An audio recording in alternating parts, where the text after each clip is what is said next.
Good evening and good morning, everyone.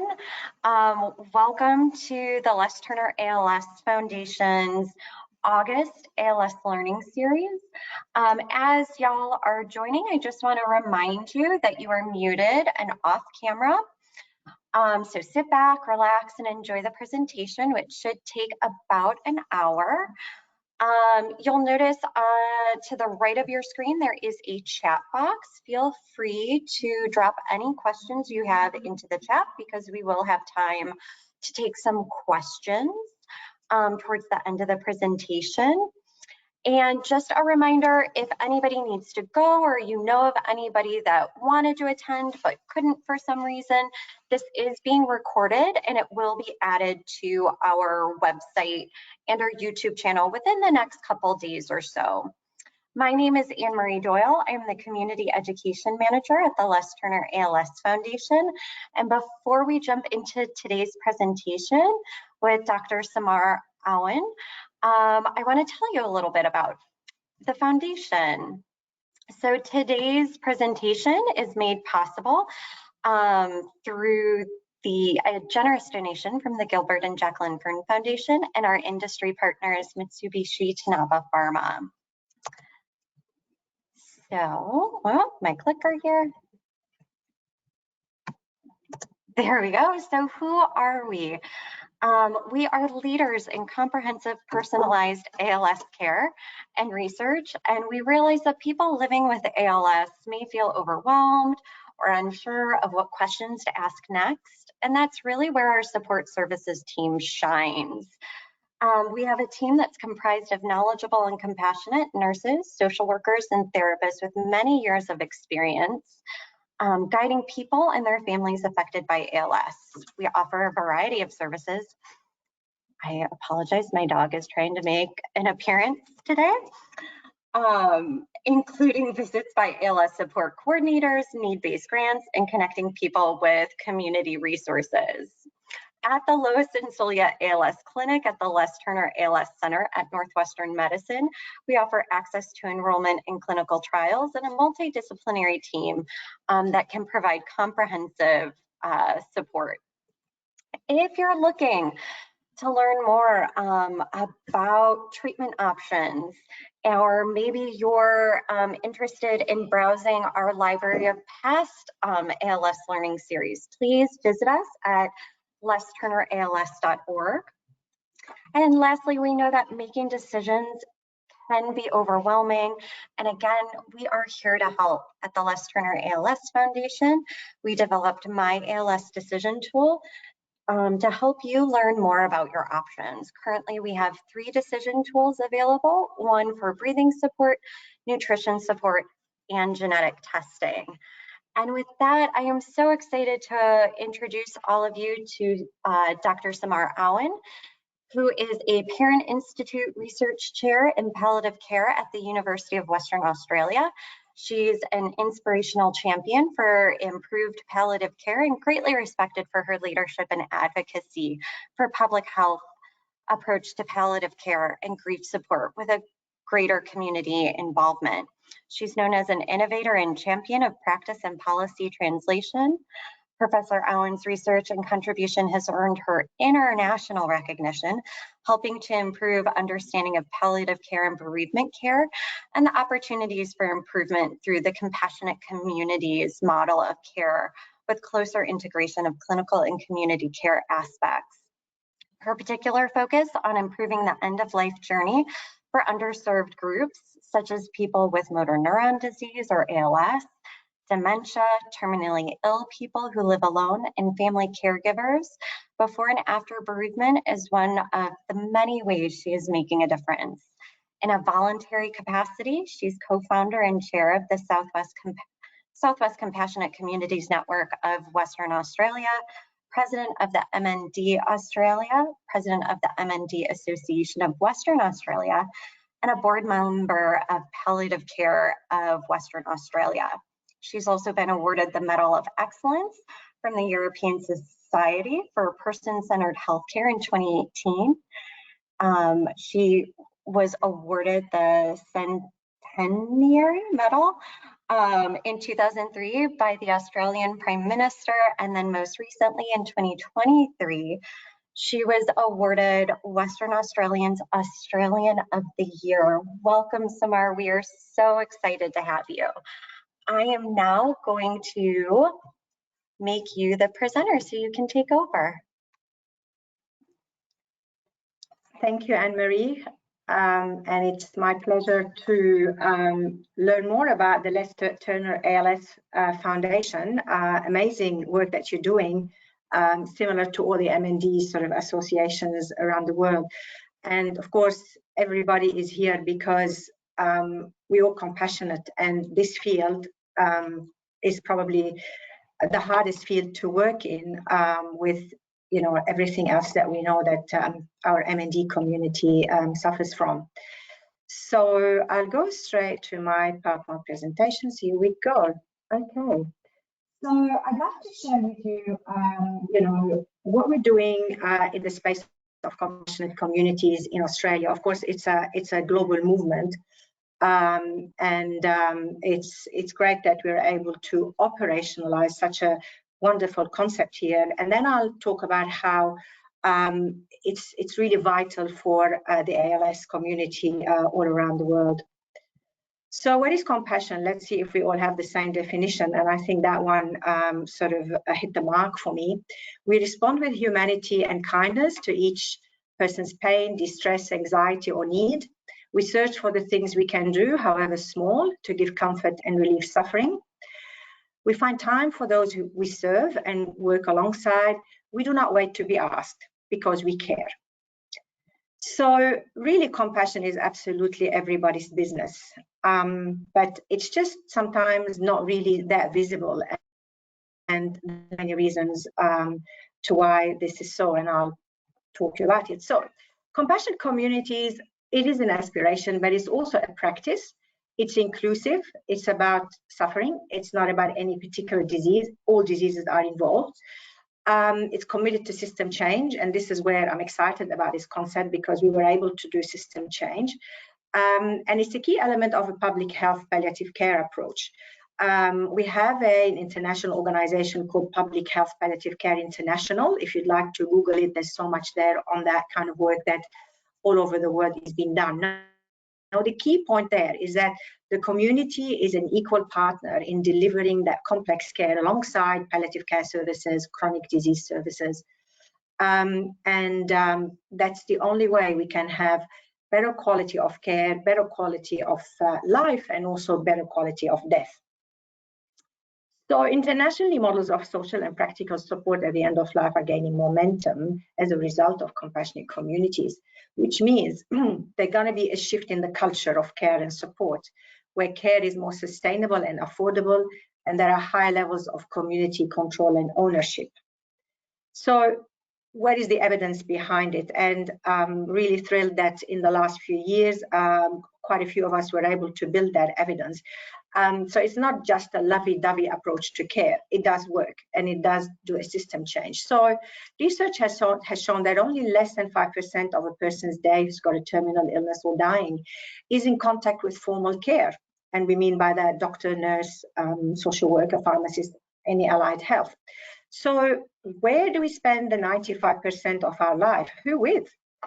And that's it. It's our families, friends, neighbors, workplaces, schools, faith organizations. These are the people who are looking after us. I mean, even if you are in a hospital, how often do you see a doctor or a nurse? They pop in for like a few minutes and that's it. For the rest of the day, you've got your family around you. Or sadly, some people have no one. And this is where I'll come to the problem of social isolation that, it's sort of rampant all over the world now. So the next sort of evidence that we had is when we did the Australian bereavement support survey, when we asked, Australians, so who supports you basically when you are grieving? And it fitted in this model. So basically 60% of the bereaved people tend to resolve their grief with family support and friends. And they are therefore at low risk of getting into complicated grief. The 30% in the middle the ones with moderate risk. But still, if we could upskill people in our community through peer support and volunteer-led group, they'll be able to actually help those bereaved people. And only really 10% really will need mental health professionals' help, and they are at high risk of developing complicated grief. So this model has changed the thinking around the world in terms of not everybody who has a death needs to see a counselor, which this is how the field was going. It was, grief was getting too pathologized and medicalized when it's a normal reaction to losing someone that you love. So this is where people, get help from. This is, again, that sort of is compatible with that triangle. 10% would go to a counselor, social worker, and so on. The 30% is health professionals in the community, not necessarily bereavement experts, but they can help. You can go and chat to the pharmacist about your woe and your grief and your sadness, and you'll have nice advice and a friendly ear. But the majority, they said family, friends, and in Australia is funeral providers, so it could be different in other countries. But certainly family, friends have been across many countries, the 90% where people go to. Then we ask them, how helpful is this support? Okay, you go to family and friends, but are they helpful? So again, if you see the blue line, this is where people have said very to quite helpful compared to the red one where little or not helpful. And again, family, friends, funeral providers, we were told they're very, very helpful. So let's upskill those 95% in our life the way it used to be a long time ago. We were born at home and we died at home. What's happened to this now? Everything has become too institutionalized and medicalized. So when we talk about grief, people think that grief slowly gets smaller with time, but in reality, grief stays the same size, but slowly life begins to grow bigger around it. So that void around that red circle, this is where the community comes and wraps itself around the grieving people and support them, to move forward. But the grief is still there the same. So what happened to this model? And I'm really pleased to say that it's really resonated with a lot of health professionals around the world. We've got it, in our palliative care strategy here in Australia. The Irish Hospice Foundation, they've based their policies on it as well. The UK National Bereavement Alliance for Children, again, used it to develop their models. The European Association for Palliative Care, their bereavement task force have again used it. King's College London, they were following closely, and they thought this is really great for organizing services around the world. And again, it was lovely to hear from separate practitioners to say how much this has helped them in their practice. So where to from here? So let me tell you the lay of the land in Australia, and I'm sure it could be the same in other countries. So in the next 25 years, the number of people who are going to die will double. And, this is the baby boomers, and we've got them all around the world, obviously. So, but, people are saying that they're not dying and in a place that reflects their values and their choices. And this is the key thing. We haven't grown up to talk about our values and to know our choices because we kept death. It's something behind closed doors all the time, whether in hospitals or nursing homes. So which means that people keep going into hospitals needlessly towards the end of life with all the confusion, the loss of dignity and loss of control that comes with it. And that really is not sustainable. So Professor Alan Gallagher, who started this movement, did say that death is a social event with a medical component. It is not a medical event with a social component. Certainly, it's now become a medical event. And we really need to bring it back to how it should be, because death, dying, grief, and loss belongs to the community. We've done it well for centuries, but just in the last decades, where it became, death-denying societies, and we kind of didn't want to know anything about it anymore. So that sort of spurred me to talk about, it won't kill us to speak openly about death and dying. That was during Palliative Care Week, and it's in the local paper here. So how are we doing in Australia? And I think you'll find it's probably the same everywhere. The recent statistic that's come out only like 2 or 3 weeks ago is that we've got 23% increase in the number of palliative care related hospitalization compared to only 12% increase from all hospitalizations. 55 of these palliative care hospitalization ended with the patient dying in the hospital. So again, we're not really getting any better at people dying where they want. Modern death has become cellular, curtained, individualized, and obscured. And it's a lot more costly. When we are at this last year of life, spending on key health services is 14 times higher. So we all know that 70 to 80% of us want to die at home, but only 14 to 20% do. And of course, you've seen how the hospitalization is still going up. 75% of Australians haven't had end-of-life discussions. Less than 15% of us die with an advanced care directive. So, and again, as I said, the social isolation and the social, disconnectedness, that's going to be one of the biggest killers, for us as we grow older. Even the young people are saying they feel lonely, despite everything that we have, or people are so globally connected, but they are so locally disconnected. So social connectedness impact cannot be overlooked or underestimated, because it is a health determinant, whether it's physical or mental. And there are plenty of trials who show that people who are more socially connected are happier, physically healthier, and live longer. And the opposite is true. And again, another trial that shows if people have strong social relationships, that is got more of an impact on reducing mortality than if people stop smoking or eat better or lose weight. So these are really thousands of people who have been followed in those trials. So this brings us, okay, well, how are we going to basically start working in a compassionate communities approach to care? And the benefits of a compassionate community is that we're building resilient networks of support around families in need. And we all know this is what, MND families need, big way. Skilling up of the caring networks, increasing neighborhood capacity to care for those who experience death, dying, and loss. Integrating and building of trusting relationships with health and social care teams. We need to have the community work well with the clinical services. Not on the side, but more of an integration through.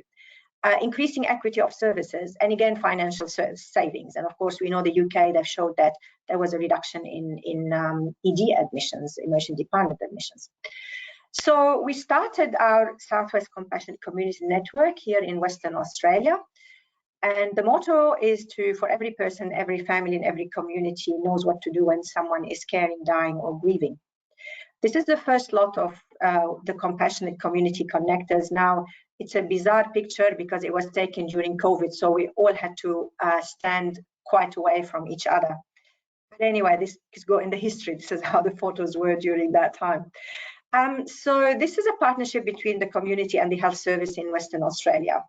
Now, the connectors are volunteers in the community who have got a lived experience. They called and they answered an expression of interest that we put, that we need people to help families who are in need of social and practical support, that palliative care services or chronic disease services, they're not able to give them that holistic approach to care, which includes psychosocial, spiritual, existential, family care support, and of course, bereavement support.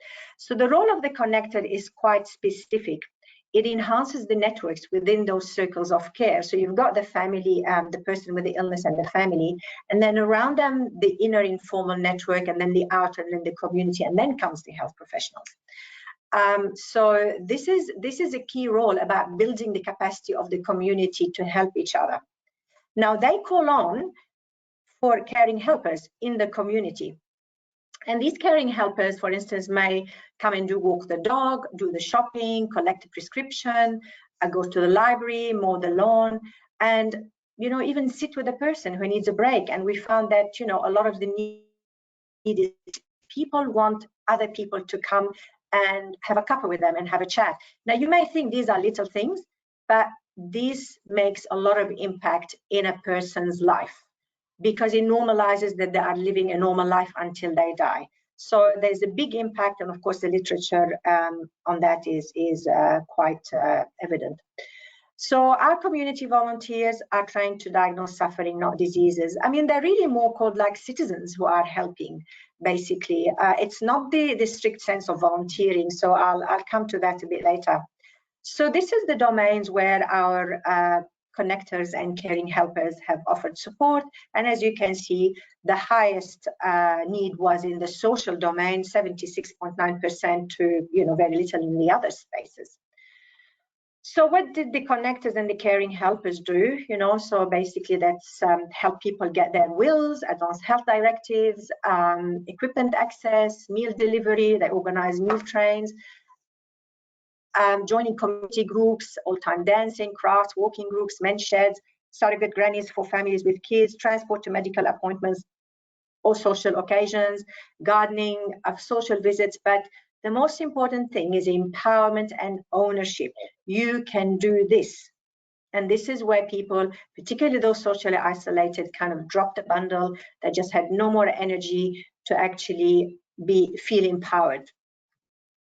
So, half of the families, 43 families who were in this research trial, were living alone. Not that they didn't have anyone, but they were disconnected from their families. So they tried to get help first from their naturally occurring networks. So the families who did have that, there were 26% of help came from these naturally occurring networks.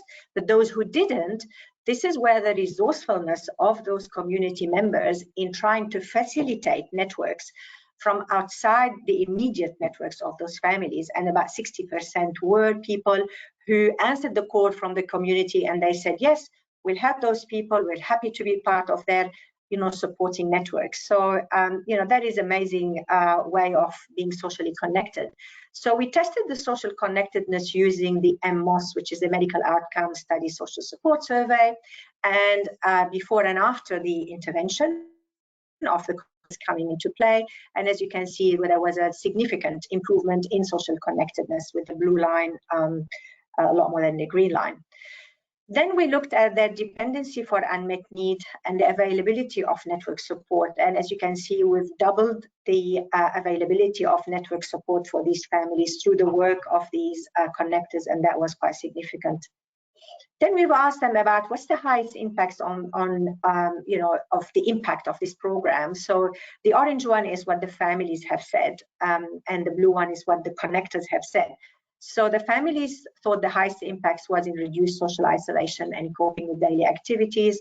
And that was the same what the connectors have said, but the connectors have rated their impact a lot less. So obviously they underestimated the impact they've had on the families. And they were really pleased to see that the families had really appreciated what they've done for them. So this is kind of a picture of a sort of network around the family that needs support before the intervention. And this is after the intervention, where more people were brought in by the connectors, the caring helpers. And then the interactions between all these people around the family started buzzing around, and taking momentum. We did show that, there was savings to the health service. So there was a significant decline in the frequency of hospitalization per month. Reason why is that, these patients were freaking out mainly during after hours or weekends when formal services are not available. But of course, if they had connectors and caring helpers in their networks that just ring them, they'll come and sit with them. So they didn't need to admit themselves because they're anxious and there was no reason for them to be in the hospital. Then there was a significant decline in the number of hospital days per month. So even if they did go in, they didn't want to stay longer than needed because they've got people who love them in the community and they're eager to go out and be part of that community that was organized around them. And then they used more outpatient services and community-based services because, these helpers were making the appointments for them and even driving them to those services. While, before they probably couldn't be bothered, they didn't have the energy to make a phone call or even to take themselves there, which means their health deteriorated and then they admitted themselves to hospital. So if we had, 100 people in that six months period, we would have saved just over $500,000, for the health service. So there was a lot of good feedback from the patients and carers. Of course, this is all published, so I'll send the PDF to Anne-Marie, and then she can share them with you. So they the families initiated this, so I won't read all that. But the care that was shown to them and the love was the key issue. That love, laughter, friends, and companionship. This is what mattered to them. They thought the program was pretty amazing.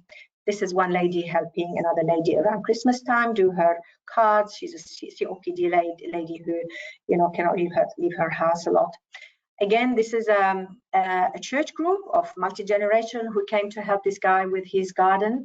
He couldn't really work in his garden anymore, and that was really depressing him a lot on top of all the comorbidity he's had.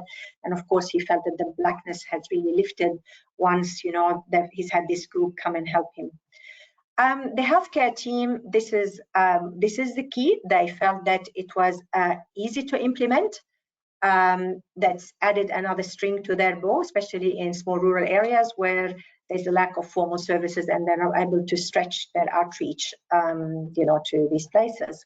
The connective feedback, I think the nicest, sort of more powerful quote that's come from them is that last one: the more you give, the better the reward. The reward is greater than the effort. They were amazed what their small effort has done in terms of reward for those families. So they thought it was a fabulous program. So what is so distinct about this form of volunteering? There's more autonomy and agency in providing care. They don't need to keep telling everybody what they're doing. It's how you help your neighbor in the community. It's very much organic. There's no restrictions and boundaries around, say, the traditional volunteering model where people have to stick to a few hours or days or something. These people help whenever they can help, basically. So basically, this is how you build social capital, and with getting some genuine social encounters. They're not really artificial. They've all become friends and stayed together as a community. And that's a fresh way of engaging with the community. So this is a quote from two, connectors. It's not a walk in the park like other voluntary positions I've had. It's a whole different level of commitment. But I would do it again, highly recommend it. It's a lovely way to do volunteer work. If you really enjoy being with people and talking to people, you end up, being part of their lives. It's really fulfilling in that respect. So you may ask, well, how does it work in people's home? We've got a short video now that I'm hoping Anne-Marie will play, idea of the interaction between the connector and two families. But if you want to know more about all that, this is the website and the links to that. All right, Anne-Marie, ready for the video.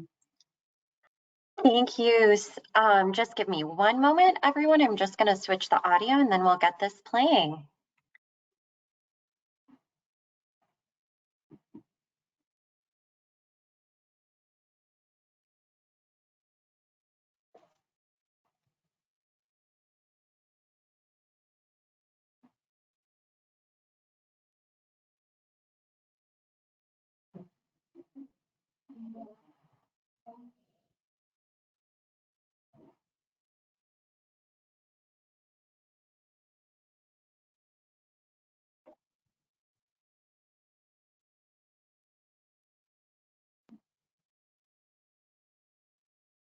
So this is one of our connectors, Jenny here, who's helped those two families. Yeah. I'm a New Zealand-born Māori, and I met my husband Malcolm at Teachers Training College in New Zealand in 1970, and we married in 1972. I guess I can describe Malcolm as he didn't have any enemies, and there wasn't anyone that didn't like him, because he was strong. He was frightened about dying. I met Gus in 1980 at the Blacktown Workers Club, mid-year, and 5 days later we moved in together.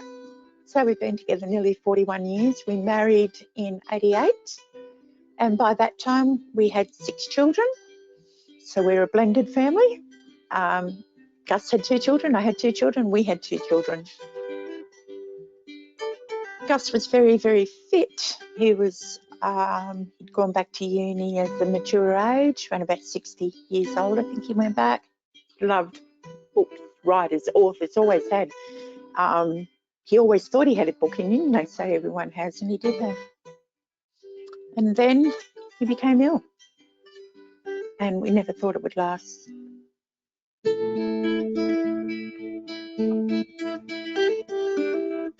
For the first few days, the doctors were saying he's got a very big growth on his lung, and he would not be surviving probably days. It wasn't going to be long. And so, because he didn't want to die, he wasn't ready, we asked really that we go somewhere that we can, you know, help to. The doctors were worried that we were trying to prolong Malk's life because we didn't want him to leave, but that wasn't the case at all. We didn't want him to leave until he was ready to leave, until he was ready to die. So in there, I looked at the compassionate program and asked to join and be part of it. To have Gus suddenly, very, very suddenly unwell, it just threw us in a tailspin. I think everyone knows they could get sick at some point, but you never think it's going to be you. And we never thought it'd be permanent. You know, we still have kids sitting in desks. I came into contact with this connection, this program. There was something left after a meeting in hospital, and I looked at it and wondered about it, and had put our names down, talked to it about it with Mal. I had the privilege of coming in and meeting with Mary and Malcolm. I could see they both had needs. Both were so loving towards each other and were so worried about the other person. They weren't discussing their individual needs. My role was to come in and I guess get that conversation going. Both incredibly capable people. And I saw myself as being an advocate, just to slow them down and say, what do you need? Yes, you're capable of doing that. You can do that. You're intelligent people and you're in control of this situation. It was wonderful meeting Jenny. And we got on straight away. And she's the type of person that you can talk safely with, if that makes sense. That you can sit down and you can have a conversation and talk about things that you can't talk about to other people, about how it has impacted on your life. And be honest. You don't always get the opportunity with family or friends to be honest. I do a lot of listening with Jenny, and with Gus I was able to get a retired principal to go in and spend time with him. Gus is a very academic man and he likes an intellectual conversation. So it's sort of finding people that kind of meet that need. Yeah.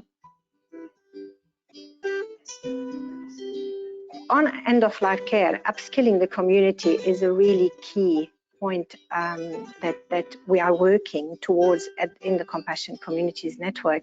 There's nothing worse when, you know, somebody dies and then the family is lost. What do they want? We've never had that conversation. And I think this is where the community needs to focus on. And I think we will get a much better advanced care planning than, say, a clinician doing this in a, you know, in a hospital or a clinic, because we're talking about a life.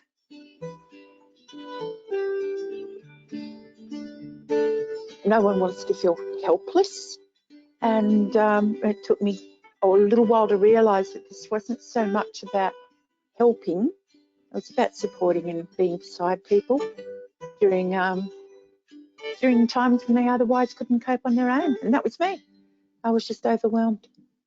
I would have completely, I believe, fallen over if I hadn't had the compassionate program and being involved with Jenny and the compassionate program. Nobody wants to die, but if people are allowed to speak about their fears around death, I think it makes that process more bearable for them and those that love them.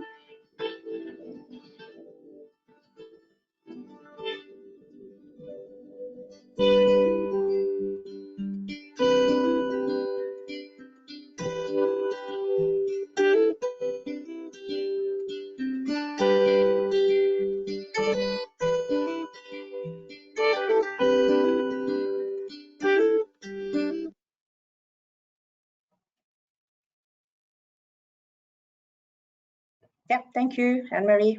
I hope everybody heard it well.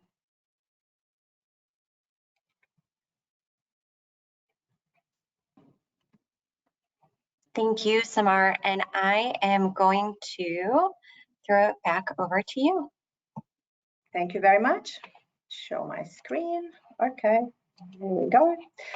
All right. Oh, no, it's going to start playing. Don't know. Okay, that one. Perfect. Here we go. So where to from here in terms of the Compassionate Connectors program? The WA Country Health Service, which is our sort of West Australian Health Department in the country areas where this program was developed and implemented, they've embedded this into their standard practice. So this is what I meant by system change, where now their clinical teams work with the compassionate connectors to provide this whole holistic and continuum of care that previously was really sort of, there was a gap there. There's a lot of talk now about rolling it to other communities in Australia.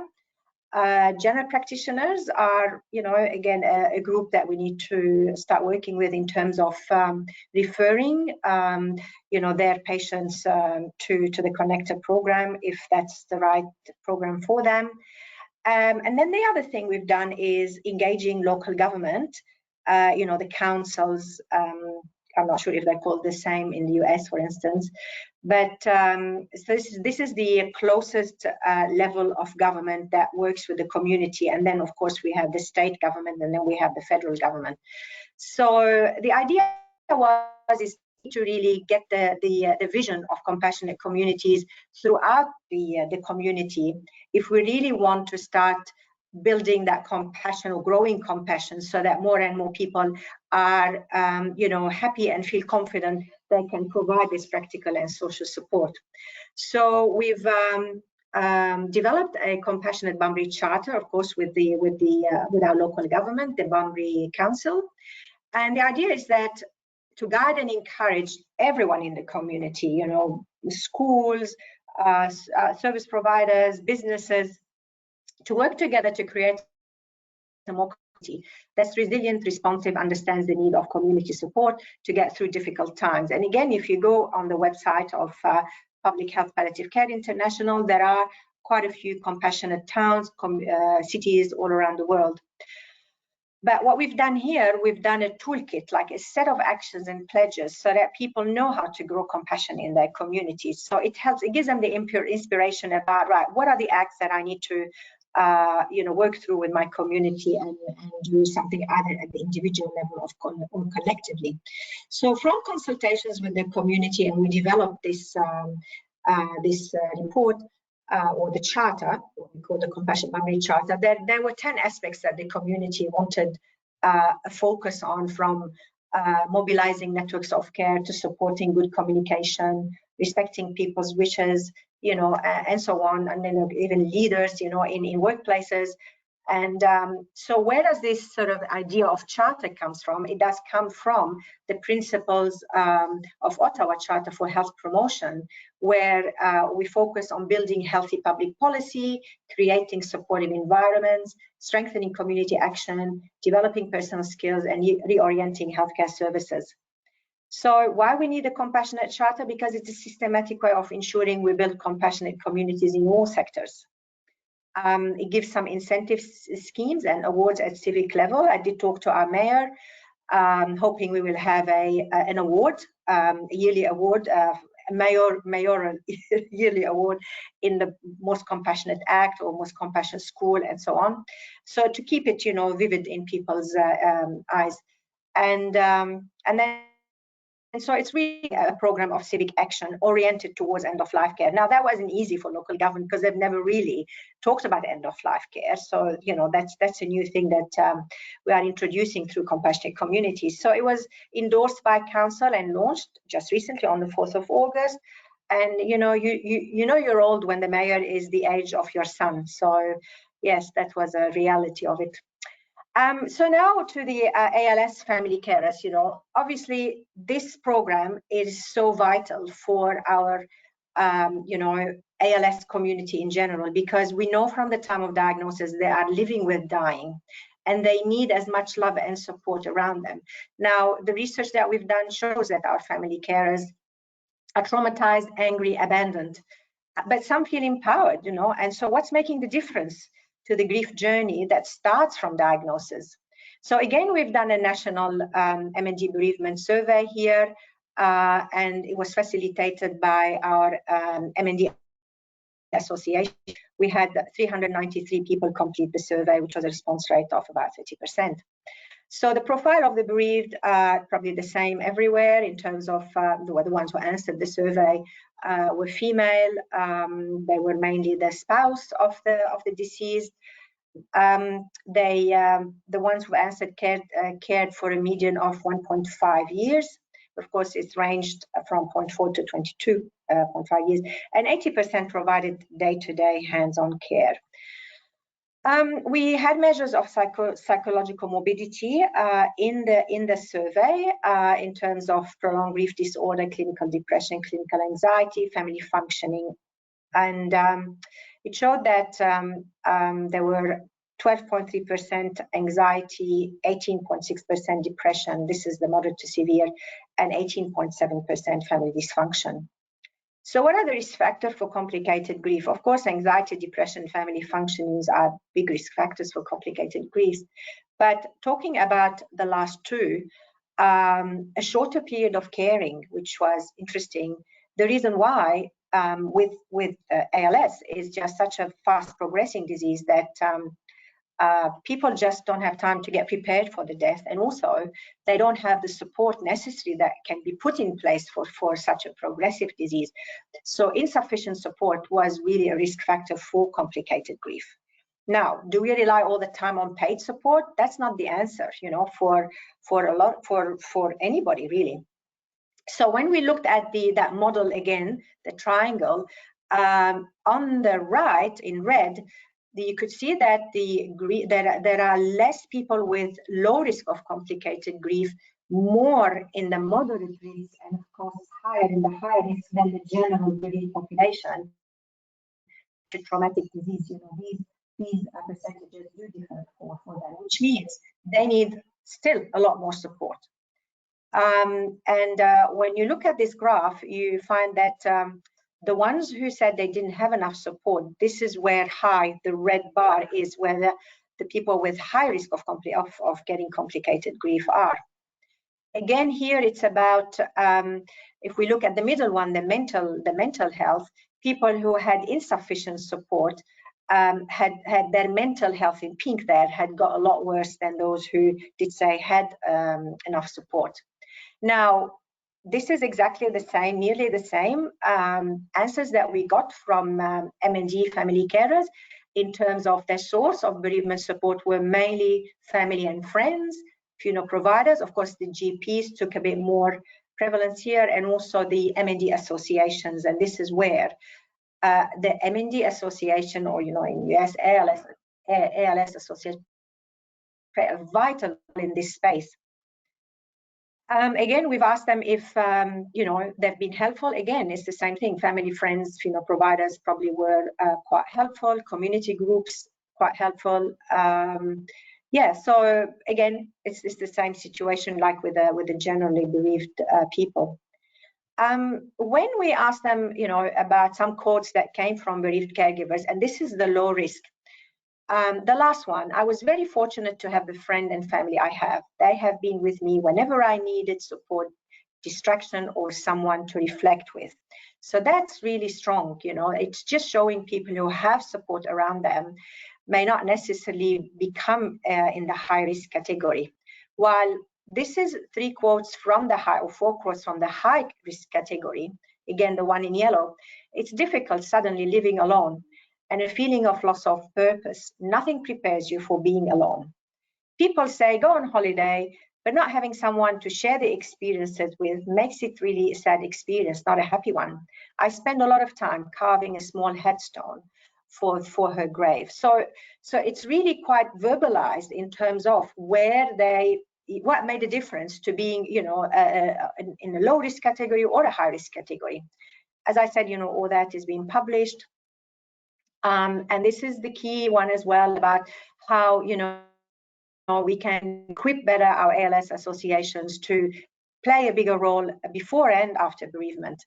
So again, what some of the suggestions, the carers, and I've put one in orange there, is facilitate access to carer support groups and peer interaction.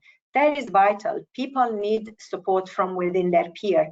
And this is where, you know, ALS associations can play a big role, apart from, you know, they having grief counselors on board and, you know, facilitating a lot of things. But again, I'm just focusing really on the care there and the support. So, I mean, we all know that family carers are vital partners in increasing that person-centeredness for health and social care systems. We do have policies all over the Western world, the developed world, and and CARES Acts and all sorts of things that say we really need to help carers more, but very few health services have a focus on family carers, unfortunately, still until now. So we really need to hold with them systematic conversations about all their needs. Usually services look at family carers as co-workers with them. They're there to help them look after the patients. But family carers have their own needs that tend to be so overlooked because, of course, you know, the needs of the patients are so high. But, you know, it's about time we start looking at, we have really two patients. We've got the patients with the disease, and we've got the carers. They're another patients. It's really not, they're sharing in everything with all the grief, and that starts from diagnosis. So what we are doing now we've done in Western Australia this pilot study, and now we've got funding to do a national rollout. To have this tool is called the Carer Alert Thermometer. It was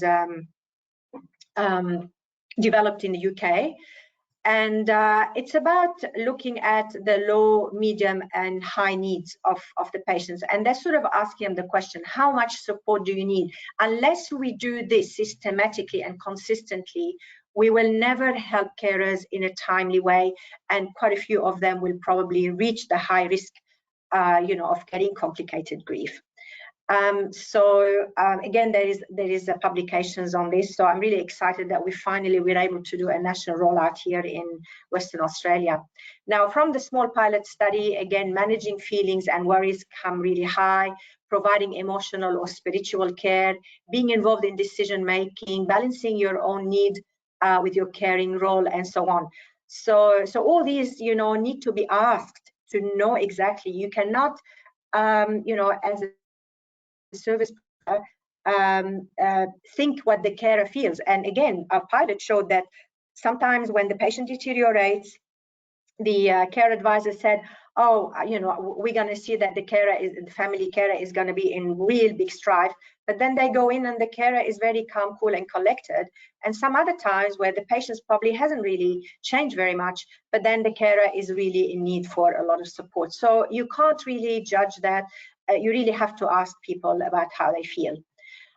So some of the quotes that came from the pilot study can see that in 5 years' time, when it's established at the onset, you're caught up with so many with the diagnosis, but this assessment tool prompted me to find and seek relevant information.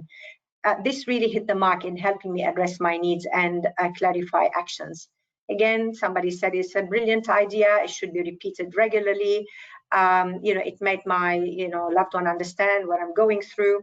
So it was all things. So what we've done, we've put this on the website of the Motor Neuron Disease Association of West Australia, and we've developed this fridge magnet that was posted to all 200 families that we have on our books, and that's probably 99% of who we have in Western Australia, so that they know where to find the help. So this is the website down there. They click on Understanding MND. It gives them the information that they need, and so on and so on. And it's only then, whatever they couldn't work out for themselves and get the information themselves, then they will have that conversation with the care advisor in terms of other support that they need that they couldn't really seek out by themselves. So it's really empowering the carers, but it's also empowering the service providers to know when they do the action plans with the family carers, they know what are the resources in their community. So we're hoping every MND association through this national rollout will have a similar family carer online support and information toolkit. So some of the feedback we got is just, it was a great benefit. It's not too wordy. It doesn't go into the minute details, but you know, it's, I mean, you can access it anytime, day and night. You don't have to wait for a, you know, the service provider to come to you and help you out. There were practical examples of people seeking solutions for their own situation. It gave me a feeling of not being alone. It's a valuable tool to have. Being online is available 24 hours a day, as well as being able to be updated, amended as needed. So we are talking about a neglected and yet seriously ill population that calls for better care provision. So anything we can do collectively as a community would be really great. So some of the recommendations from this body of work is in terms of, let's have a carer risk and needs assessment that's followed by a tailored support plan that's reviewed regularly during the caregiving journey. MND associations are well positioned to support affected families before and after bereavement. They are involved throughout the illness journey and need to invest in a continuum of care, incorporating end-of-life care and bereavement support. Again, they are in a unique position. They can connect both professional and community resources in a way that clinicians alone or community actors are. However, this requires MND Association to include bereavement care as an integral part of their role, expanding the period of support and access to additional training and necessary resources. So we're in the phase of now advertising for compassionate community helpers to be part now of the team of supporting our families. So with all this, we really need to think care at the end of life, and we really need to shift to a compassionate communities collaborative model where clinical services, not-for-profit organizations and the community can work well together. So these are the circles of care again. You could see from the enablers are the compassionate communities and the MND associations and other not-for-profit organizations. They play a key role in integrating those services on the right-hand side, whether it's disability sector, health sector, with the families and their networks. We need to ensure that each setting has processes that connect formal care networks with community care programs, primary care, specialist palliative care, not the way it's fragmented. And Dr. Julian Abel had a really lovely way of describing this. So you've got the cogs, they all need to work together in a synchronized way for us to have really good quality of care, good quality of life, and good quality of death. So you've got the red, is the compassionate community that we have in our communities. The dark green is the compassionate communities, the lighter green, the general palliative care, and the smaller one in the blue is a specialist palliative care. So the health departments are this chain that makes all those cogs work together really well. And they need to invest more in community development as well as direct service provision and prepare the way by developing partnership with civic and community networks. And certainly our health department has done that yet. They did fund local government to start getting engaged in end-of-life care in the community. So how do we prepare the community? There's a lot of push about people having advanced care planning, advanced health directives. But if you've never had the conversations all your life, to come and be confronted with this complicated document, right? What do you want? What treatment? How do you want to die? Well, you've never discussed this anywhere in your life. So we really need to start this conversation earlier so that we can have more advanced care plannings happening. Because as it is now, it's falling on infertile soil. So we've put the cart before the horse in a way. We need to prepare the community first and then come and, ask them, right, think about your advanced care planning. So we need training program as we've done in network mapping and network enhancement. We need to train then people about community-led advanced care planning. They're not going to work in hospital where pressure cooker systems, like hospitals and clinics. Just clinicians don't have time to sit and talk about advanced care planning the same way we could do it in the community. And again, like the Compassionate Connectors program, start looking where are the resources in your community that be able to help. And again, use a lot, use of media to stimulate discussions and support needs for caregiving. So one of the things we do, and that's Dying to Know Day, which is the Compassionate Communities Northern Beaches in Sydney. Every year we have a national day where we encourage conversation about death, dying, loss and grief. And we have, like this year, we had concert in the cemetery. We had the floating lanterns where we remembered our dead. So anything like this is visible. So this whole movement is about not really just giving a family a fish, because that's really such an act. Teaching a family to fish is called sustainability, but we really need to have social change. Organize a community-based intergenerational fishing collective. That's the way to go if we want to be absolutely everybody's responsibilities to be able to help those who are caring, dying and grieving. We do have mountains ahead to climb. Obviously, we need to ensure that when caregiving, dying or grieving knock at our door, wherever we are and whoever we are, that compassionate support will be found in all aspects of our lives and death. Now, can we climb those mountains? Of course we can, all together as a community, wherever we are. But it isn't the mountains ahead to climb that wear us out. It is the pebble in our shoes. So look for those pebbles. Thank you. Thank you so much, Samar. I really appreciate just you talking about, so many important things, like just the idea of complicated grief within ALS, and giving us some beautiful, tangible things that we can do as ALS Association, as somebody who works for an ALS Association, some very tangible things that we can continue to work on. I had a couple questions about some examples, but also just some logistical questions. So I'll start with those. Somebody had a question about this idea working in more metropolitan areas versus rural areas, or do you see it working in both? It should work in both. Obviously, the research trial happened more in a rural area, regional area.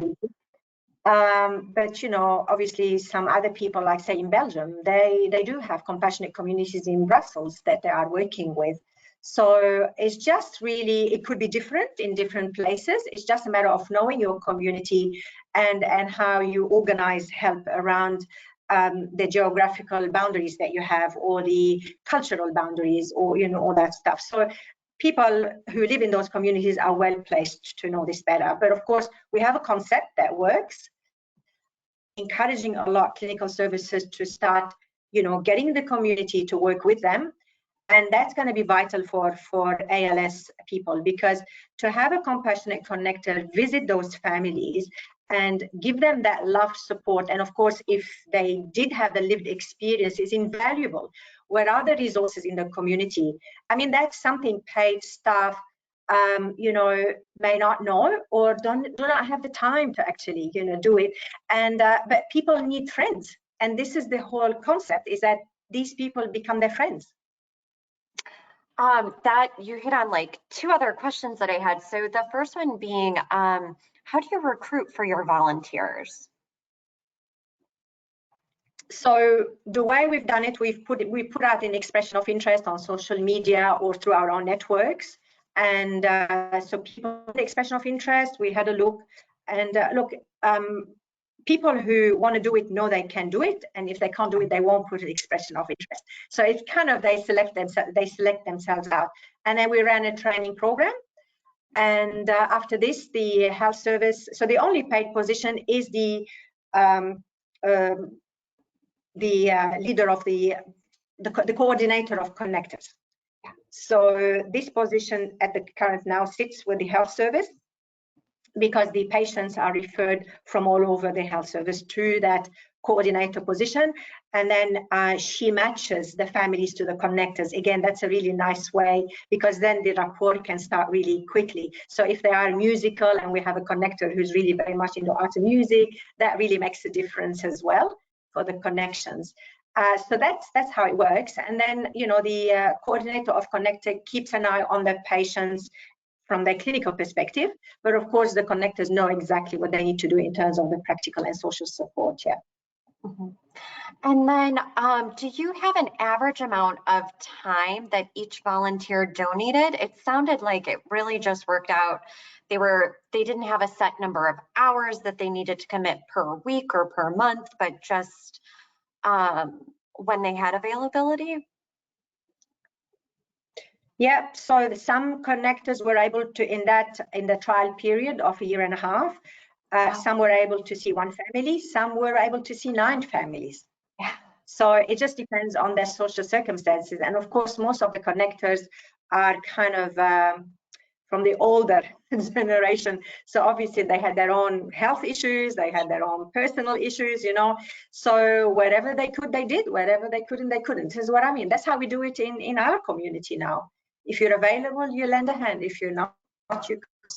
And that's what they liked about it. They weren't restricted. Yeah. But on average, each connector looked after 3 families in this 18-month period. Some families only needed maybe 3 weeks, and some families needed a whole year to be helped. Yeah. So again, depending on their disease, on their networks that are available for them, you know. Yeah. Mm-hmm. Absolutely. And then thinking about those compassionate community volunteers, what do you think makes ALS a unique experience for them compared to some of the other conditions that y'all are supporting? It is a unique disease in terms of how traumatic it is. So to have people who have gone through the experience is invaluable, because they know exactly what the current families are going through. They understand the disease, they understand the disability that it causes, the emotional upheavals that come through it from being themselves carers. It is, I mean, obviously people who have the lived experience for someone with cancer could be very, very helpful as well. We're not saying that, but again, it's an extra level of knowledge if they do know about the disease well as well. Yeah. Oh, Samar, thank you so much for your time. Thank you so much for your examples of just stories, the families, the quotes. I think it really just brought this idea to life and really, I know, grounded me in the work that we're doing and the work that we can continue to do, and projects that we can start to fund and work towards. So I really, really appreciate this. Everyone, we are at time. We're actually a little bit over, so I thank you all for being so flexible. We are looking forward to you all joining us for September's ALS Learning Series, which will cover nutrition, journey from beginning to end. We'll have Dr. Kasarskis from the University of Kentucky talking about nutrition, hydration, bowel management, and constipation with ALS. That'll be Thursday, September 14th at 12 p.m. And again, Samar, thank you so much. The work you are doing is so important and unique, I think, especially to us in the United States. So thank you so much for your time this morning. And everyone in the audience, thank you for your time as well. We appreciate it. You will notice at the end, you will get a survey, so please consider filling that out. It really helps us provide the best work that we can. And we look forward to connecting with you all. You can follow us at lesturnerals.org and also on our social media channels. Everyone, I hope you have a great rest of your morning, afternoon, evening, wherever you are. It is Samar graciously agreed to do this at 8:00 a.m. So it's very sociable time still. Thank you very much for the opportunity. No, it's better than midnight, right? Or 4 a.m. No, it's great. And hopefully the attendees has, you know, they're able to see if they could start compassionate communities and, you know, work there as well for ALS. I'm sure all of them are probably connected to ALS, mainly the attendees. Yeah. Yeah, absolutely. Hey, we stay in touch. Sure. Yes, please do. And everybody stay well. And we look forward to seeing you in September. Bye. Bye.